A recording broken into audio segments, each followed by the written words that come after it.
Hello again, and welcome once more to Denton's Tales. In part 1 of this video, we looked at the varying success of early conversion attempts in Sweden and Denmark, and how that went in Ireland, plus some rather unsuccessful alcoholic conversion methods in Norway. But in part 2, we come to a very no-nonsense gentleman. Oh, very, very no-nonsense.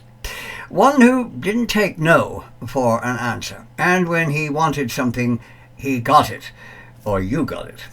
And if he didn't get it, well, he would make you wish he had.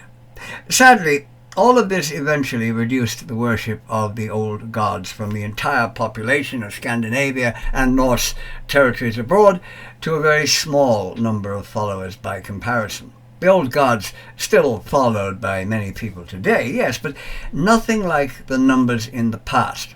A fraction of that, in fact. To all intents and purposes, the general worship of the old gods in Scandinavia, well, we can lay the end of that to one man. In 986 AD, one Olaf Tryggvason was happily raiding and pillaging and burning all around Europe, doing all the things that one did when one was raiding and pillaging and burning, etc. And so we are told he met a Christian seer who warned him of an impending mutiny. Yes, a mutiny by the crews of some of his ships. Oh, yes, the plot thickens. There was indeed a mutiny, and Olaf was wounded, but he survived, well, due no doubt to having been forewarned by the seer. That impressed him so much that he thought, well, there might be something in this new faith from a distant land. So he stopped raiding Christian cities, he got himself baptized, and he spent some time here in Ireland, where he actually acquired a wife, his second wife. And he resided for a time in England before returning to Norway in 995, where he ingratiated himself with rebels who were trying to get rid of Jarl Håkon, which they did, and they accepted him as king. He began a highly aggressive campaign to convert Norway to Christianity, which almost brought about a civil war between pagans and Christians, but he eventually succeeded in bringing the new faith to all of Norway. Well, at least in name, if not always genuine religious conviction. He achieved what King Håkon the Good had failed to do many years previously due to his sheer determination and considerable brutality. Now, he didn't try to bring the two faiths together with mead and ale. Oh, let's all drink together and worship together. Ho, ho, ho.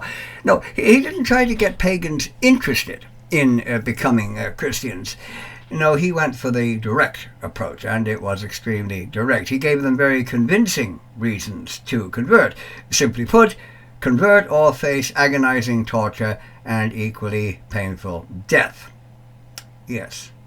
And he put the same determined effort into the conversion of Norse territories abroad, the Faroe Islands, Shetland and Orkney, Greenland, and most significantly, Iceland. He dispatched one Stefnir Thorgilsson to Iceland with orders to, well, shall we say, help the people to see the beauty of Christianity, which Stefnir did with extreme violence. Yes, threatening people with very unpleasant and painful things to make them understand the Christian message of love, peace, and forgiveness. But of course, since he himself showed no sign of any of those admirable virtues, all he succeeded in doing was making himself so detested that the Icelanders chucked him out. Probably threatening violence and death, it wasn't the best way to preach a message of love and peacefulness and turning the other cheek and, all that sort of thing. So next, King Olaf sent a priest named Thangbrand to try some more subtle methods of persuasion and show the goodness of Christianity as opposed to Stefnir's efforts, which had borne some resemblance to the later Spanish Inquisition. And the new approach, it worked better. It's hardly surprising, I suppose, but it still had little real effect, and he only managed to bring a small number of people into the new faith. Now that really pissed off King Olaf, who was pretty easily pissed off at the best of times. He liked to get his own way, and he had no scruples about how he got it. He cut off all trade links with Iceland, blocking Norwegian ports to Icelandic ships, and he detained Icelanders, some of them relatives of prominent citizens back home who happened to be living in Norway, taking them as hostages and threatening to kill them in retaliation for non-conversion to the Christian ideals of love, peace, joy, etc., etc., all that. Ideals which he seems to have had a rather vague concept of himself, it must be said. Now, Iceland faced a dilemma. Accept the new faith and restore the trade they needed in order to survive, which is kind of important, or reject it and risk a civil war as well as the trading restrictions that would bring the country to ruin. And you see, being pagan wasn't just a problem with King Olaf either, no, since the church forbade Christians to trade with pagans anyway, which made trade with other countries extremely difficult or even impossible, depending on how far those countries were prepared to look the other way over the church's ban. So in the year 1000 AD, the ruling families of Iceland decided to put it to the Althing, the annual gathering at which important matters were discussed, laws were enacted, and so on. Thorgeir Thorkelson, the law speaker of the Althing, and himself a pagan, said he would consider the matter if all parties agreed to abide by his decision, whichever way it went. Everyone accepted that, which they probably didn't really have a great deal of choice. And after a day and a night of meditation and contemplation under a fur blanket, he decided that Iceland would become a Christian country. Just like that. Instant conversion. Pagan one day, Christian the next. The greatest conversion to another faith in history, though obviously there was no genuine religious belief involved in any of it. It was simply the sensible and practical thing to do. He stipulated, however, that pagan worship in private would continue, and old customs such as eating horse meat, which the church really didn't like, and the exposure of unlawful infants to the elements as a way of keeping the population down, which they liked even less, would be permitted. Thorgeir then threw all his pagan idols into a waterfall that became known as the Godafoss, the waterfall of the gods. Of course, once the church had full control over Iceland, all pagan practices, even in private, were banned. Yes, they should really have seen that coming.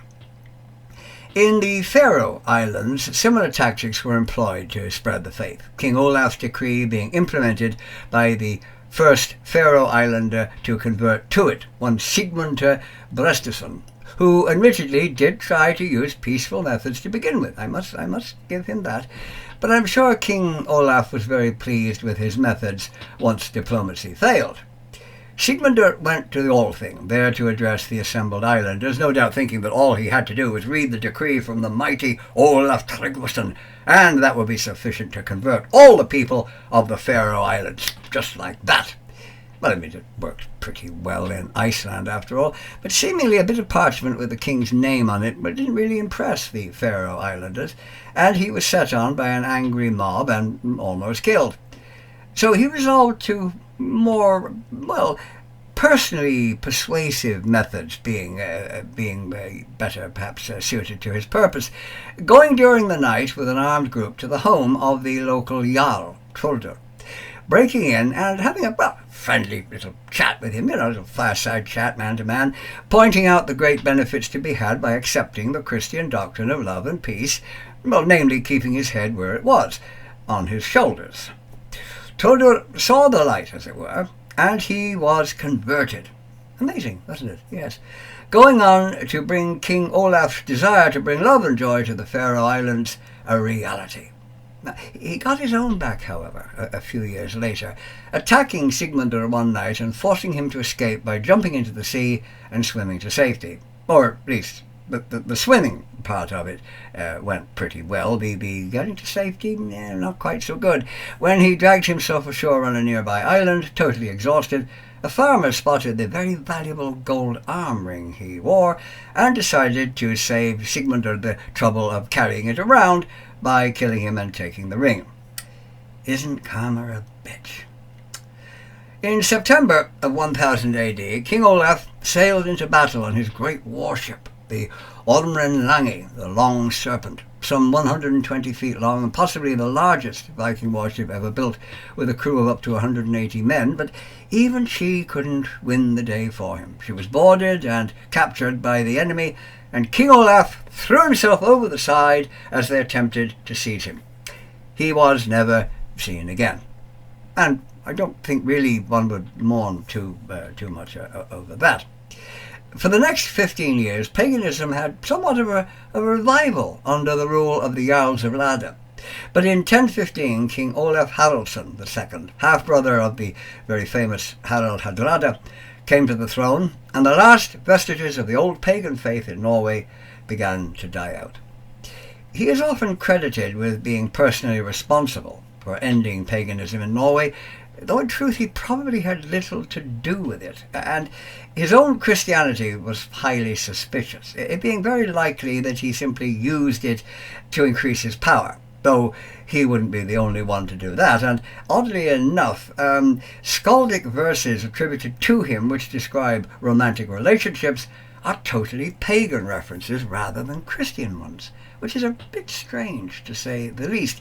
I think there was more going on there with his conversion than he might have admitted. Excuse me. But in spite of that, after his death at the Battle of Strikelstad, he was made a saint the following year. They were really in a hurry to pop a halo on his head, they certainly were. And his remains were enshrined in Nidaros, the capital of Norway at that time, which is modern-day Trondheim. And Saint Olaf became the patron saint of Norway, and also of the Faroe Islands, though his claim to sainthood seems to be at least rather questionable, I should think. The final Christian nail in the Norwegian pagan coffin, you might say, was when Bishop Nicholas Breakspear, who would later become Pope Hadrian IV, and the only Englishman ever to sit on the throne of St. Peter, visited Norway from 1152 to 1154 and formalized the structure of the church in that country, which resulted in the papal bull of November the 30th, 1154, establishing the Archdiocese of Norway at Nidaros. That was quite a symbolic event, I suppose. So, by the 11th century, the old pagan beliefs were dying out across Scandinavia and the various Norse territories across the world, gradually replaced by the new faith. But how really successful was it? You know, as the saying goes, people convinced against their will remain of the same opinion still, at least in private, when nobody is looking, especially someone like Olaf Tryggvason is looking. Whatever they might tell others, especially others who might, let's say, whack their heads off or burn them at the stake for saying it. That does tend to make one, well, careful, shall we say. And there were more reasons for some to convert than just threats for not doing so, as I've said, or indeed actual genuine religious belief, the latter usually being rather far down the list of reasons. I mentioned the benefits of trade with Christian countries, or warding off attacks by those same countries, having food to eat and a roof over your head, or simply staying alive. Excellent reasons to embrace the new faith when you think of it. The church officially forbade trade between Christians and pagans, though it still went on, of course, but it would be really under-the-counter dealing in many ways, and converting removed any problems with trade, and Christians were unlikely to attack fellow Christians without reason, while they might well attack pagans simply as a religious duty, and the church would reward them for that. Missionaries were generally able to read and write, something that even the nobility were not always very good at, or even unable to do it at all in some cases, using scribes to write things down for them and read whatever correspondence they received, making priests and monks very useful indeed, since they could usually read and write. Excuse me. And the higher-ranking churchmen, like the bishops, had often been involved with the leading nobles or even kings in other lands. Some of them might even have served in government positions, so they would be very useful as advisors. Also, the Christians in the rest of Europe tended to be far wealthier than people in Scandinavia, and conversion could be seen as easy access to wealth, or, if for no better reason, than the gifts that were often given to converts to encourage them to convert. Financial considerations were often a great boost to religious faith in that case. As I said, genuine religious belief would not have figured prominently in a list of good reasons to convert, at least certainly not in the early years. Significantly, perhaps, religious fervour in Scandinavia never rose to the extent that it did in other parts of Europe during the Middle Ages, such as Spain, Italy, or France, where it often resulted in severe social repression and warfare stemming from somewhat overzealous religious beliefs, as we saw in France at the St. Bartholomew's Night and the like. And it's interesting to note that the Scandinavian countries are officially ranked among the least religious in the world today.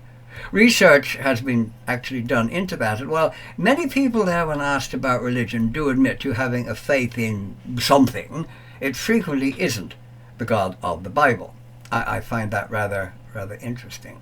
And in 2016, a beautiful pagan hof or temple dedicated to Odin and the gods, while the first of its kind in over 1,000 years, was constructed in the village of Kornt in Denmark. The building, made entirely of wood, its stepped roofs decorated with dragon heads and 4 massive tree trunks supporting it inside. And they were ash trees, the same as the great tree of life, Yggdrasil, that features so prominently in Norse mythology, where sat the 3 Norns carving the fate of humanity on sticks of wood. No, not weaving or spinning, carving. That's actually what they did, yes. Now, roosters were sacrificed and eaten during the ceremony, their blood used in the dedication being sprinkled on the walls all around the building, as would have been done centuries ago. And, very strangely, when people re-entered the Hof, there were 3 great peals of thunder that rolled across the sky. A coincidence or a message from the gods? Well, that I leave up to you. I'm not going to make a statement one way or the other on that one. Like Scandinavia, Iceland too has never shown any great outpourings of religious fervour over the centuries since its highly questionable conversion, and some local customs in that country still strongly reflect pagan traditions. Painted stones outside houses, for example, to honour the Landvættir, the protective spirits of the land, or the Huldafolk, the hidden people, as they're called now, the elves, in other words. And there are so-called elf stones in fields or along the roadside that are never mowed closely, nor are children allowed to play on them so as not to disturb the elves. You will find tiny little houses all over Iceland, perhaps just a foot high, with proper windows and a doorway built for the elves to stay in. And stones that are not supposed to be thrown in places like fields or onto banks where they might hit the elves. The elves or spirits, if you wish to call them that, are still taken seriously in Iceland. They are a belief, not a superstition, in a way that say, well, the leprechauns of Ireland are. I mean, very few Irish people would actually, really believe seriously in doing something to honour the little people, other than perhaps for the benefit of American tourists who love that sort of thing. And the popular image of a leprechaun in a green-tailed coat with a little hat with a buckle on it and masses of bright orange hair, smoking a clay pipe as he dances around a crock of gold at the end of the rainbow. Well, of course, that's simply ridiculous. Spirits of nature and the land there may be, but they would hardly attire themselves in costumes that resemble something from that rather dreadful 1959 movie Darby O'Gill and the Little People. Oh, yes. Which must rank as perhaps Sean Connery's lowest point in his acting career. Oh, the accent. Anyway, I've tried to forget that, but I can't. It's burned on my memory. Anyway, building projects have actually been halted in Iceland to give the spirits time to leave sacred stones before they were moved, or even abandoned altogether, and the elf stones simply left where they were. Iceland has also now constructed a pagan temple, the land for it actually donated by the city of Reykjavik.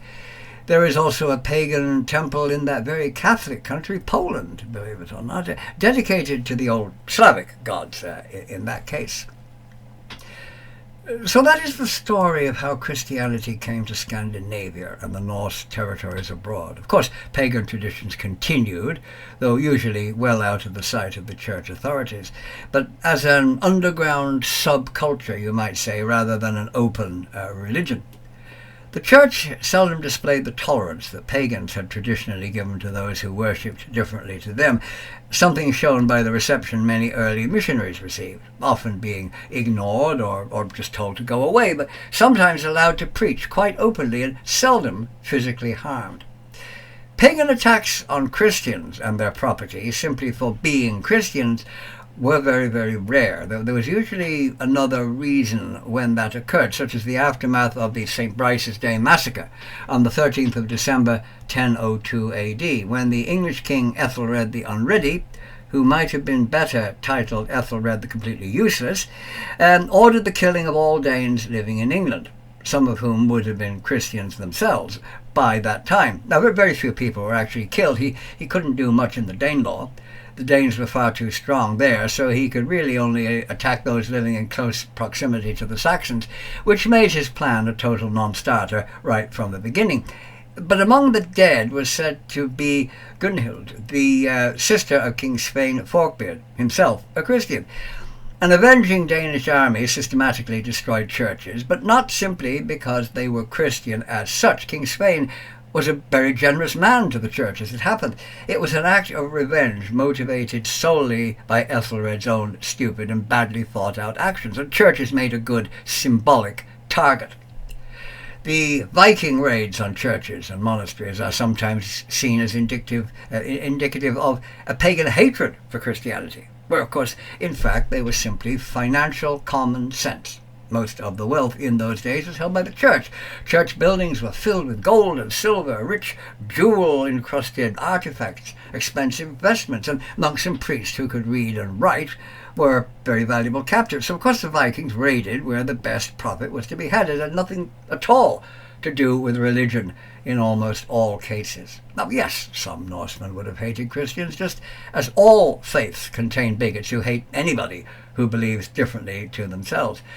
But even they would often have been influenced in that by the Christian treatment of pagans, the often brutal methods employed by the church to gain converts. As I pointed out, more friendly and considerate methods of conversion, as in Ireland and Denmark, where the pagans were encouraged rather than threatened and forced to convert, achieved the desired results with far less confrontation, and attitudes were considerably better. Here in Ireland, the conversion occurred over a period and generally was very, very friendly, the two sides getting on quite well and eventually coming together in a form of unity that made them almost inseparable. When the Normans arrived, they would have had a job to tell the native Irish from the Scandinavians. So the question I asked at the start of part one, was the change beneficial, or did it take away much of the noble and honourable aspects of Old Norse society?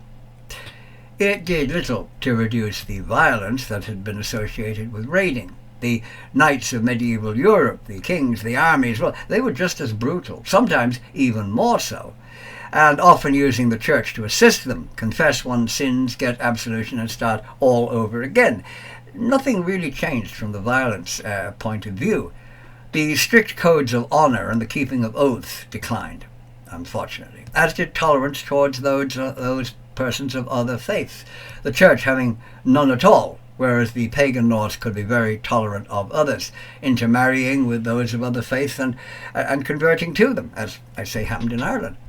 Attitudes towards women, well, they were far more repressive. Women lost much of their freedom and were seen as unclean during menstruation, for example, which had never been the case with the Old Norse. You know, those are some examples of changes that I see as less than beneficial. Now, there were good things, of course, but by and large, the conversion destroyed the very spirit of the Old Norse. It changed what they were. It turned them into a European norm, you could say, rather than a distinctive Scandinavian culture, throwing out the baby with the bathwater, as the saying is. Was that the real Ragnarok? The twilight of the gods? Well, perhaps the partial twilight of the gods, since pagan worship continues to this day, though drastically reduced over the centuries. So, as I said, was it the real Ragnarok? The end of not perhaps the gods themselves, but of a form of worship, the end of that structure? Could that be said to be Ragnarok? What do you think? Until the next time, I shall say farewell. I hope you enjoyed it.